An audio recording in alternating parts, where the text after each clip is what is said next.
Bonjour, ravie de vous retrouver. Je continue aujourd'hui et je termine d'ailleurs les présentations des différents chemins de vie en numérologie. Et je terminerai aujourd'hui avec le chemin de vie 22. Souvenez-vous, je vous expliquais qu'en numérologie, il y a des maîtres nombres 11, 22 et 33. Le 22 est un des plus puissants, justement.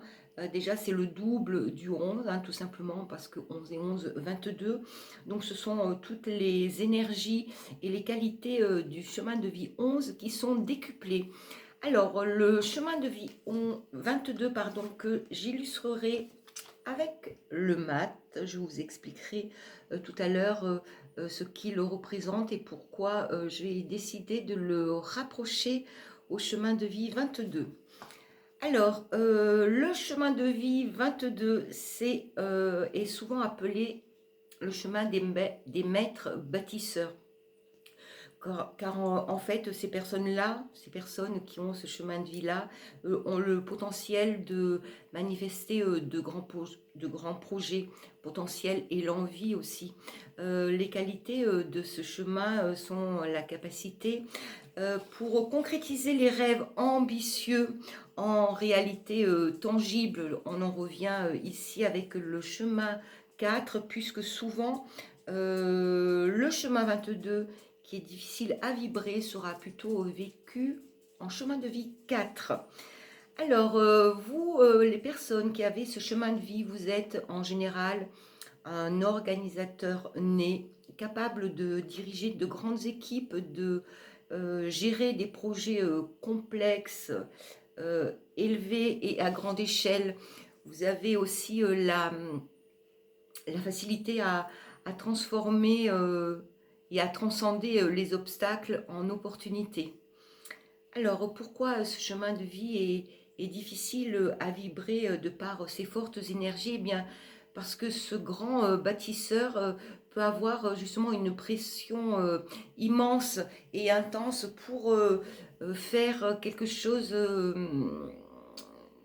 pour arriver à construire et faire quelque chose qui sera à sa hauteur en fait, parce qu'il y a beaucoup d'exigences avec ces personnes-là. Donc il y a toujours une recherche d'excellence et ben, il peut être difficile d'arriver à se contenter de ce que l'on construit.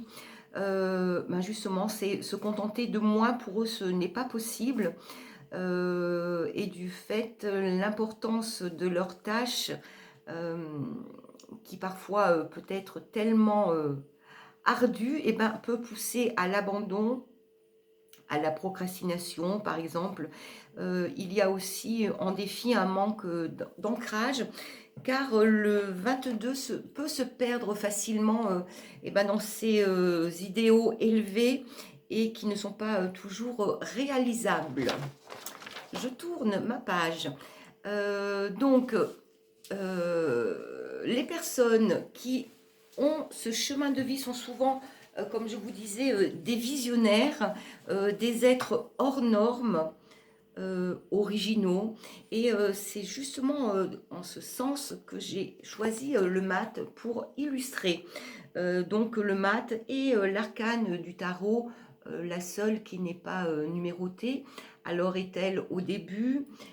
Est-elle à la fin? Ben justement, on ne sait pas trop. En fait, c'est ici le mat représente toujours un être libre, libéré de toutes les contraintes. Il veut avant tout avancer. Il sait où il va, hein, même s'il paraît siffloter comme ça et être dans les nuages. Il avance toujours confiant. Il sait en fait qu'il peut tout réaliser. Il est audacieux. C'est lui qui décide de son voyage et de sa destination. Alors, sa folie apparente. Alors, je dis ça parce que parfois, dans certains jeux, il est nommé aussi le fou. Donc, sa folie apparente est en fait juste une forme de sagesse supérieure, capable d'initier des changements profonds et des découvertes majeures. En fait, il fait un petit peu peur, parfois, puisque On l'imagine ne pas savoir où il va, mais rassurez-vous, comme les personnes de chemin 22, il a tout dans sa tête, il sait exactement ce qu'il veut faire, il sait exactement où est son but.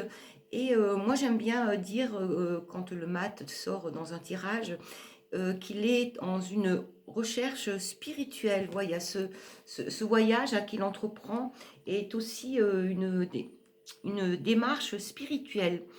Alors, ben justement, comme je disais, ce mat est guidé par son intuition profonde, ben, tout comme vous, les personnes de chemin de vie 22.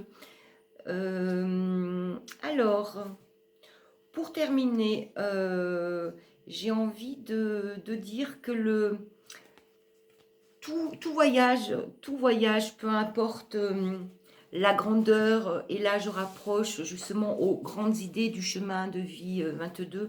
Donc tout voyage commence toujours par un petit pas et c'est ce petit pas que vous voyez ici de ce mat qui, poussé par cette jolie petite bête qu'on peut imaginer être son intuition, hein, pourquoi pas, il est aidé de son bâton, bah, ce sont ses expériences passées, c'est sa sagesse, sa conscience. Il est juste accompagné d'un petit baluchon, il a réussi à voyager léger. Eh bien, c'est la même chose pour le chemin de vie 22.